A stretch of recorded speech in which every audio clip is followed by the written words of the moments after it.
అది పుట్టుకకు సంబంధించింది. అంటే ఈయనతోటి బీఆర్ఎస్ లో తెలంగాణ వస్తే కొత్త సాంప్రదాయాలు కొత్త విధానాలని చెప్పి వచ్చిన తెల్లారే టీడీపీలో ఉన్నటువంటి వాళ్ళను కాంగ్రెస్ లో ఉన్నటువంటి వాళ్ళను జైన్ చేసుకున్నప్పుడు వాళ్ళు ఏ జైన్స్ అనుకున్నవయ్యా నేను అడుగుతున్నా.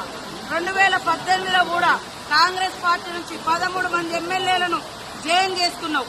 ఇవాళ వాళ్ళ పార్టీ నుంచి రాగానే ఇవాళ రకరకాలు మాట్లాడుతున్నారు. ఫస్ట్ నీ పార్టీలో జైన్ చేసుకున్నటువంటి వాళ్లకు ఏ జీన్స్ ఉన్నాయని నువ్వు జైన్ చేసుకున్నావు. నీకు చిత్తశుద్ధి ఉంటే ఇవాళ కోర్టులో పోయి కొట్లాడుతున్నావు కదా, మరి ఆ రోజు వెంటనే తీసుకొని మంత్రులుగా కూడా చేసారు.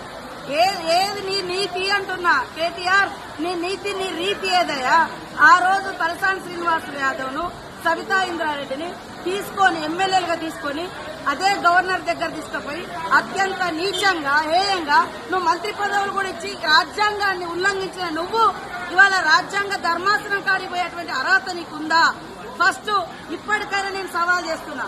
మా పార్టీలోకి వచ్చినటువంటి ఎమ్మెల్యేలు నువ్వు అంటున్నావు కదా, దానికి పునాదిగా నువ్వు కొత్త రాష్ట్రంలో మొత్తం 2014లో 2018లో ఎవరున్నా కూడా పాపం సర్పంచులున్నా, ఎంపీటీసీలున్నా, జెడ్పీటీసీలున్నా, ఎమ్మెల్యేలున్నా, ఎంపీలున్నా అందరినీ భయపెట్టి బలవంతం చేసి రకరకాలుగా తీసుకొని అలాంటి మార్పిళ్లకు శ్రీకారం కొత్త తెలంగాణ చుట్టింది నువ్వు. నీకు రాజ్యాంగం మీద గౌరవం ఉంది. ఇల్లో పోయినంటే మరి నీ పార్టీలో ఉన్న ఒక్కరిని కూడా ఎందుకు నువ్వు రాజీనామా చేసి మళ్ళీ ఎలక్షన్కి రాలే? ఇవాళ డిమాండ్ చేస్తా ఉన్నావు. అదే కాకుండా ఇప్పటికి మీరు సవాల్ చేస్తున్నావు. మీ పార్టీలో ఇతర పార్టీ నుంచి వచ్చిన వాళ్ళు ఇప్పుడు కూడా గెలుచున్నారు, వాళ్ళని కూడా రాజీనామా చేయించు. ఆ రోజు మా పార్టీ నుంచి వచ్చిన వాళ్ళు సబితా ఇంద్రారెడ్డి గాని, సుధీర్ రెడ్డి గాని, లేకుంటే ఇతర టీడీపీ నుంచి వచ్చిన తలసాని శ్రీనివాస్ యాదవ్ గాని, మళ్ళా ఇప్పుడు ఎమ్మెల్యేలు ఉన్నారు కదా, ఆ రోజు వాళ్ళు రాజీనామా చేయకుండా మీ పార్టీలకు వచ్చారు కదా, మీ పార్టీలకు ఈ రోజు రాజీనామా చేయించి అప్పుడు మా దాంట్లోకి వచ్చిన వాళ్ళు అడిగితే జనం హర్షిస్తారు. కానీ నీకో నీతి మందికో నీకరణం ఇది ఎవరు కూడా హర్షించరు.